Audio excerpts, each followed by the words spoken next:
My name is Emma, and I want to tell you my story.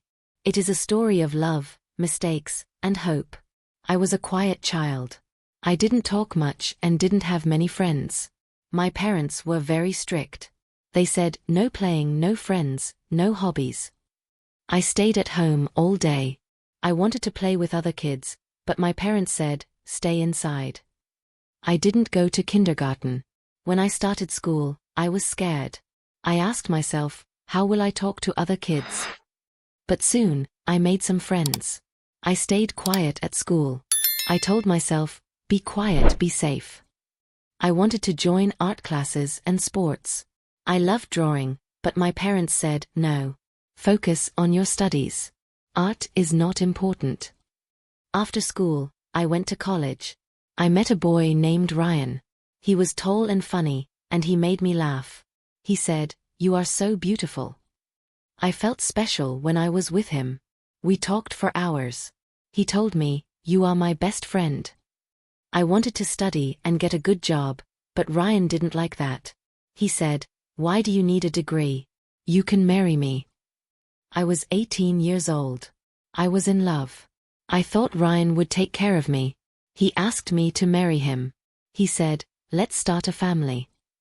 I stopped going to college. I gave up my dreams. I thought love was more important than school. At first, everything was good. We were happy.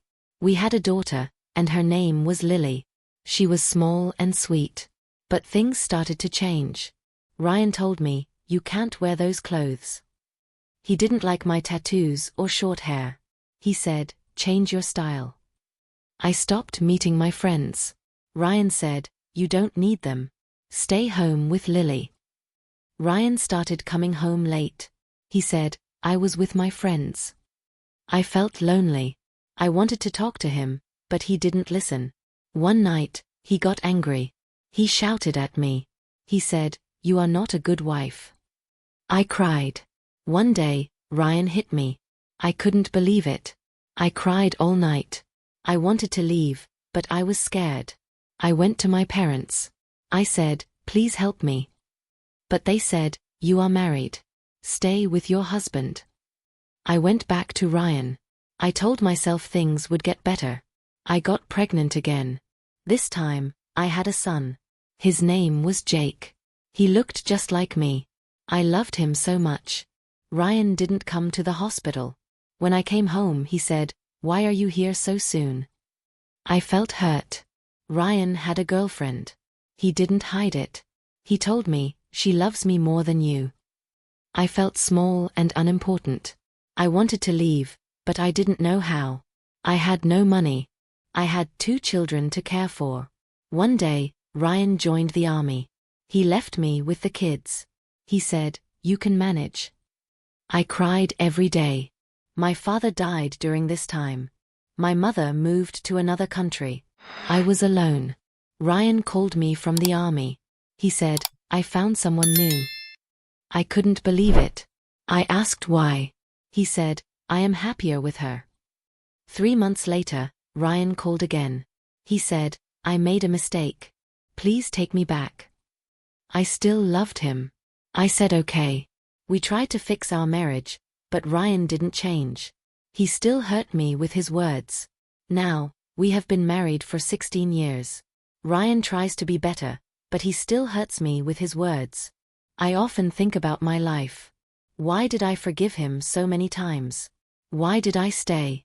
I am 33 years old now. I am not the same person I used to be. I am stronger, but I feel tired. Sometimes, I feel like I don't exist.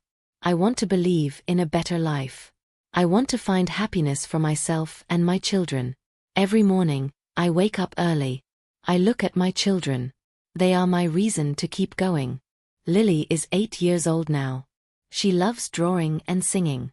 Jake is 4 years old. He likes to play with cars and laugh loudly. I tell myself, be strong for them. I cook breakfast. I pack Lily's lunch for school. Jake stays home with me. But some days are very hard.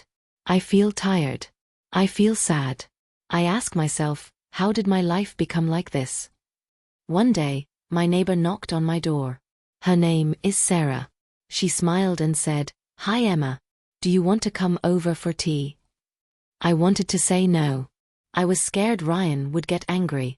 But I went. I needed someone to talk to. Sarah told me, "You are not alone. I am here for you." Her words made me cry. I didn't feel so alone anymore. Sarah gave me an idea. She said, "Why don't you start working from home?" I thought about it. Ryan didn't want me to work outside, but maybe I could do something small. I started baking cakes and selling them. At first, it was hard. I didn't know if I could do it, but I worked hard. My cakes were good. People started ordering more. For the first time in years, I felt proud of myself. I thought, I can do this. One day, Ryan came home angry. He shouted, "Why are you baking? You don't need to work."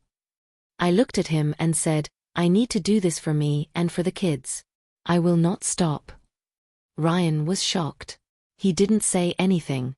I was scared, but I felt strong. Life didn't change overnight. Ryan still gets angry sometimes, but I started to set rules. I told him, "I will not allow you to hurt me anymore. If you hit me again, I will leave." He didn't believe me at first, but I stayed strong. I knew I had to protect myself and my children. I also started meeting new people. Sarah introduced me to her friends. They were kind and supportive. I started doing small things I used to love. I cut my hair short again. I wore colorful clothes. I felt like myself after a long time. Lily said, "Mom, you look so happy." Her words made me smile. Now, I am thinking about what I want. I want a safe and happy life for my children. I want to feel free. I don't know if Ryan will ever change, but I know I have changed. I am not the same scared girl I was before. I tell myself, one day, you will find peace. I don't know when, but I believe it will happen. If you are reading my story, I want you to know something: you are strong. You can survive hard times. Don't give up on yourself. I hope my story gives someone hope. If you enjoyed the story, please like, subscribe, and share.